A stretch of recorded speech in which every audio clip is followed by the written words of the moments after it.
Hi everyone, welcome back. Thanks for joining us today. We've got a brand new story to share with you. So let's begin. My name is Dustin. When my fiancée ignored my ultimatum and went on a school reunion, then posted a bikini pic with her guy best friend, who turned out to be her ex, she never expected what I would do. To really understand where everything went wrong, I think we need to rewind a bit. For over 3 years, I was in what I thought was a serious, committed relationship with a woman I was planning to spend the rest of my life with, Amber. We didn't start off as lovers. No, it actually began with normal friendship. We met through some mutual friends, and after a few more hangouts, we clicked. For a couple of months, we stayed in that just friend space. Amber wasn't in a great place emotionally back then. She had just ended a relationship that she described as manipulative. She decided to talk about it one night when we were spending time together. She talked about the lies, the emotional manipulation, and how it had messed with her sense of self-worth. I didn't interrupt much. I just listened. And I remember looking at her thinking, if I ever get the chance to be her man, I'm going to treat her the way she's always deserved. I guess, in some way, I made it a mission. I wasn't trying to be her savior or anything corny like that. I just knew what it felt like to be hurt deeply, and I didn't want to be the reason someone felt that way again. So when things naturally moved from friendship to dating, we built our relationship with a kind of care and intentionality that I hadn't experienced before. We took our time to understand each other's patterns, temperaments, and goals. We talked about where we saw ourselves in 5 to 10 years. After 2.5 years of dating, I was in a place in life where I was doing well. Career-wise, I was stable. My finances were in good shape, and I had my own place.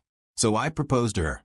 She said yes with tears in her eyes and the biggest smile on her face. That moment felt surreal to me. I didn't want a long engagement. Neither did she. We both agreed that 6 months was enough time to plan a meaningful wedding without dragging things out. Once we fixed a date, the planning started almost immediately. Now, if you know Amber, you know she's someone who likes things done in a particular way. She's got an eye for detail and a kind of perfectionist streak, which, honestly, I appreciated. I trusted her taste, so I gave her the reins on most of the wedding decisions. She was in her element, comparing venues, talking to vendors, sketching ideas for decor. I gave my input when asked, but mostly I let her take the lead. I wanted her to have the kind of wedding she'd always dreamed of. We weren't living together, though. That's one detail people are sometimes surprised to hear. My place was small, and we were in the market looking for a house that matched our taste. Still, Amber stayed over a lot. Some weekends, she'd crash at my place from Friday to Sunday. Other times, especially when she had time off work, she'd spend the entire week with me. But she never officially moved in all her things, which is certainly a lot. With the wedding like a month away, Amber had come over to spend the weekend at my place. Everything felt normal at first. We were enjoying each other's company, like we usually did. Then she casually mentioned that her old school was organizing a reunion that would require her to travel out of state. She said it was going to be a mix of guys and girls from her graduating class, some she hadn't seen in years. But I felt uncomfortable with this arrangement. I asked her plain and simple, with the wedding just weeks away, do you think this trip is really necessary? Instead of answering thoughtfully or even acknowledging my concern, she laughed and said, it's just a harmless catch-up with old friends, nothing serious. According to her, it would only last a couple of days, and she'd be back before I knew it. Now, I wasn't trying not to be understanding, but the whole idea of her going off alone on a trip weeks before our wedding, to hang out with a group of people I didn't know, especially some of whom were clearly male, just didn't feel right. So I told her, as calmly and respectfully as I could, that it made me uncomfortable. But I don't think she was looking to hear me out, so I let things be. We didn't fight that night, but the energy changed. The conversation fizzled out, and we kind of just moved on with the rest of the weekend like nothing happened. A few days before the reunion trip, Amber had been going on about. That weekend, she was at my place again. Things weren't exactly tense between us after our disagreement about the reunion, but we hadn't revisited the conversation yet. I thought she would probably be taking time to reflect and understand my concerns. Then we talked things through like adults. That Saturday afternoon, we had guests, a married couple we were both close to. While the guys, me, and the husband, were hanging out in the living room, Amber and the man's wife stepped outside to have one of their so-called girl chats. We'd been casually talking, just guy stuff. But in the middle of the conversation, Amber's phone, which was on the coffee table, kept buzzing nonstop. I ignored it at first. You know how phones can get. But after it rang for the third time, I glanced at the screen and saw it was the wedding planner calling. Now I knew the plan of myself. We'd all talked a few times about arrangements. So I picked up. She was calling to confirm some updates Amber had requested. I thanked her, said I'd pass the info along, and ended the call. But then something caught my eye just as I was about to put the phone down, and I saw a lot of notifications. A message from a name I didn't recognize off the top of my head, but the tone in the preview was interesting. Curious, and honestly a little unsettled, I tapped the thread. I already knew Amber's phone password. We had that kind of trust, or at least I thought we did. The moment I opened the conversation, my heart sank. It was a guy, and not just any guy. After scrolling up a bit, I realized who he was, her ex-boyfriend. The same one she told me about in the early days of our relationship mistreated her emotionally and left her a wreck. The same man who was going to be at the reunion. She insisted on going to alone. I kept scrolling, and the more I read, the worse it got. These weren't surface-level catching-up texts. They had been talking for months. Their conversations were laced with private jokes and little references to things from their past. I saw her tell him about our engagement. She said, yeah, he put a ring on it, and he replied with something like, so I guess he's the cleanup guy now. She laughed. Some of the messages were flirty, others downright suggestive. Not everything was explicit, but it didn't need to be. The tone, the frequency, the familiarity, it all pointed to something more than innocent. The entire time, my mutual friend was still talking beside me, but I couldn't hear a word. His voice became background noise. All I could hear was the sound of my own pulse thudding in my ears. I just sat there, trying to make sense of how I missed all these happening right under my nose. I trusted her enough to start building a life together. And here she was, emotionally entangled with the very person she once cried to me about. The betrayal didn't slap me all at once. It seeped in, slow and cold, like water leaking through cracks, but I didn't explode. I didn't call her out in front of our guests. I waited. I held it in until they left. Because I needed to talk to her without noise and deflection. I needed answers or closure, or both.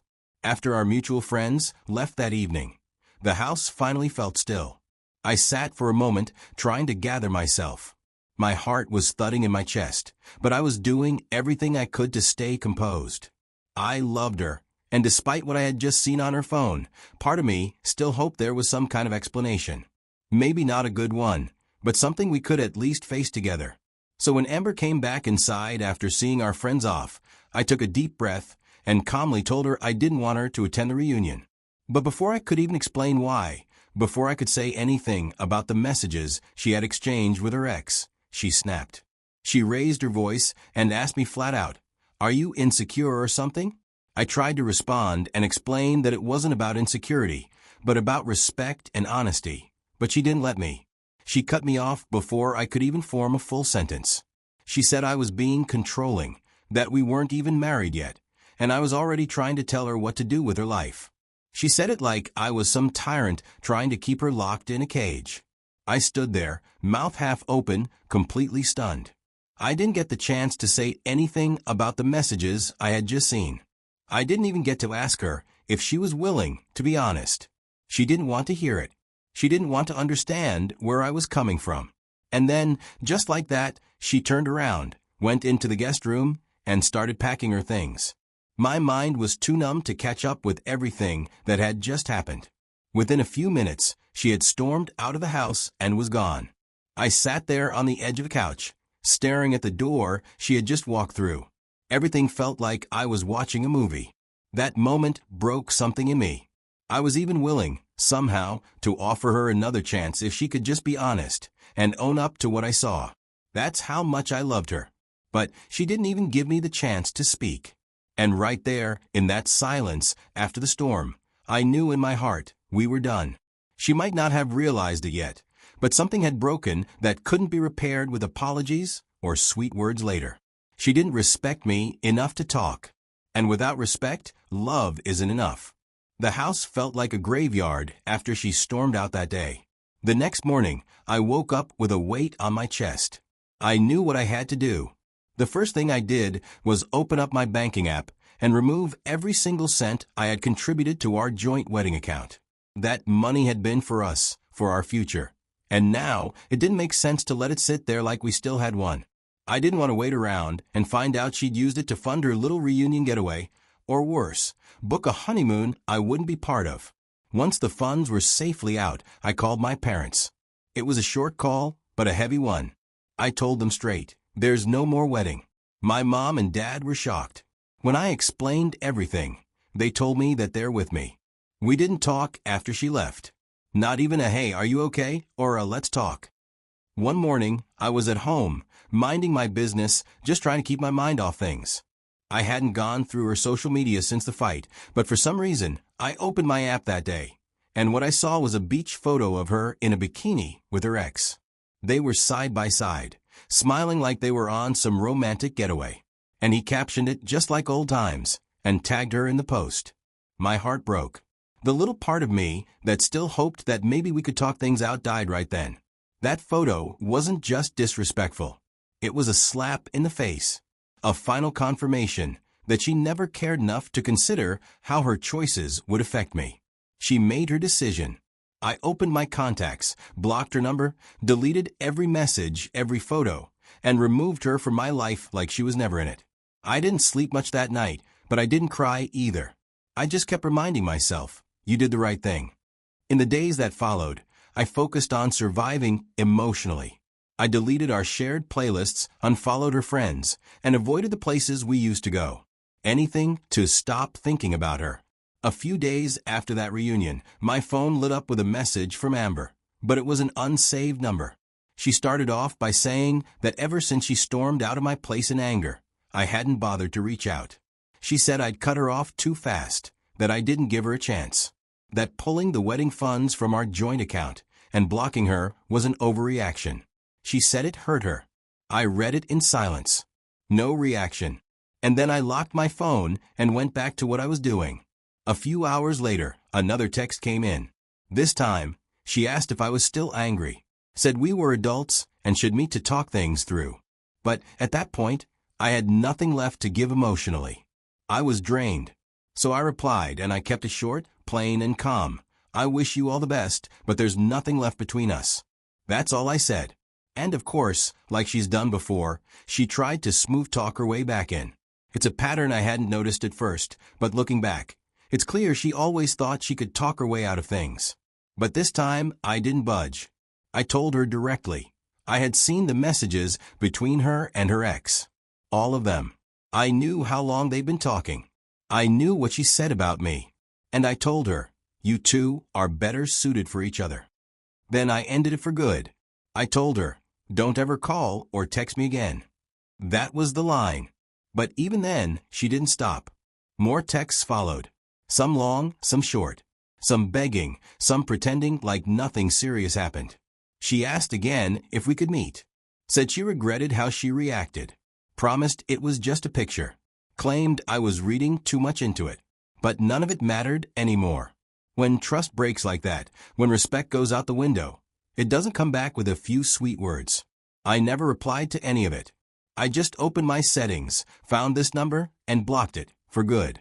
So here I am now, just sitting with everything. Even though it's all behind me, the pain doesn't just disappear overnight. I'm not going to sit here and pretend like I'm completely over it. I'm not. Some nights are heavier than others. Some mornings, I wake up and still half expect to see her name pop up on my phone. I've spent a lot of time thinking, turning every part of what happened over and over in my head. And sometimes I wonder, could we have worked through it if she had just listened just once? If she had respected how I felt and stayed back instead of going on that trip, we would have probably had a fighting chance. I wasn't asking for much. I wasn't trying to control her. I just wanted us to take a pause and talk things through to understand why her ex, the man she once labeled toxic, was even still in the picture in the first place. I was ready to have that conversation. I was ready to forgive if we could rebuild. But she didn't give me that chance. Instead, she made it all about pride and power. Like choosing to go was a statement she had to make, no matter what it cost. And what did it cost? Us. Her choices spoke louder than any apology she could offer now. She didn't just go on that trip, she rubbed it in. Posting a bikini picture with him and the caption? That was a clear message. And as much as it crushed me, it also gave me the clarity I needed. If someone you're about to marry doesn't think twice about making you feel disrespected, embarrassed, and disposable, then maybe you shouldn't be marrying them at all. So, I made my choice and ended it, then turned the page. Now, I'm learning to live with the silence and fill in the spaces she left with things that bring me peace instead of confusion. And I'm learning to be okay with not getting closure in the way I wanted. Because sometimes, the way someone exits your life is all the closure you'll ever need. Now let me ask you, what do you think? If you were in my shoes, what would you have done? Let me know in the comments. I'd really like to hear your thoughts.